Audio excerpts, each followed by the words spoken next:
होना है तो फेल हो गया, हम सब तो पास हो गए और तू वही का वही है। तेरे को टेंशन लेने की क्या जरूरत है, हैं?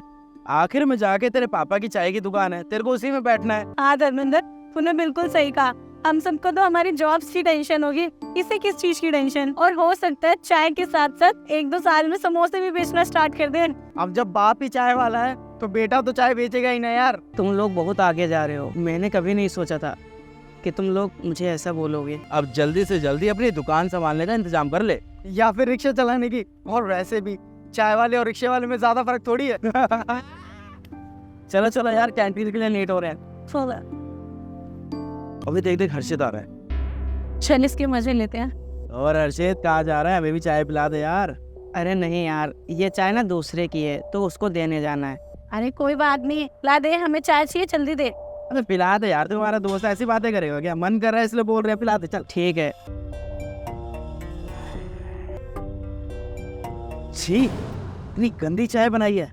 अबे ये चाय भी तेरी तरह ही गंदी है, दोनों किसी काम के नहीं है। अबे चाय तो बना लेता डंकी। हाँ सच में, इस चाय को देख के तो लगता है तू चाय वाला भी बेकार है। मेरे को तो ऐसे लगता है कि इससे चाय का कारोबार भी नहीं संभाला जाएगा। वक्त बर्बाद कर रहा है ऐसे ही। एक तो तू फेल हो गया, ऊपर से तू अपने बाप की दुकान में चाय बनाने का काम करता है, पर वो भी सही से नहीं करता। तू एक काम कर, चुन्नू भर पानी में ना डूब मर, वही तेरे लिए सही है। चल छोड़ धर्मेंद्र, अब ऐसे लोगों से क्या ही उम्मीद रखी जाएगी। हम कहीं और अच्छी चाय पीने चलते हैं। खराब चाय पिला के मूड खराब कर दिया। हाँ, ले आजा। क्या बात है काका, 2 दिन से आप आ नहीं रहते। सलमान आ रहा था चाय देने के लिए और आप काफ़ी टेंशन में लग रहे हैं। सब कुछ ठीक तो है? वो क्या है ना, मेरा बेटा हर्षित फेल हो गया और डिप्रेशन में चला गया। उसके दोस्तों ने उसका बहुत मजाक बनाया और उससे वो चीज़ बर्दाश्त नहीं हुई। बस वो अपने आप में खो गया है। मुझसे उसकी ये हालत देखी नहीं जाती बेटा। ये तो बहुत गलत हुआ काका। मैं समझ सकता हूँ आप कैसे हालातों से गुजर रहे हैं। अब एक काम क्यों नहीं करते, शाम को हर्षित को मेरे घर लेके आइए, मैं उसे समझाऊंगा। आप तो बड़े लोग हैं, शायद वो आपके समझाने से समझ जाए।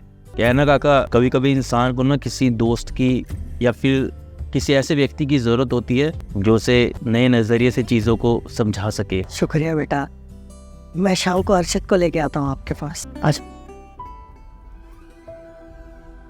ओह, तो तुम लोग यहाँ मेरी कंप्लेन करने आए हो। एक तो फेल हो जाते हो और अब हमारे ऊपर इल्जाम लगाने आए हो। क्या हो रही है? बेटा ये वही लोग हैं जो मेरे बेटे के साथ पढ़ते थे। ये तो पास हो गए तो मेरा बेटा फेल हो गया।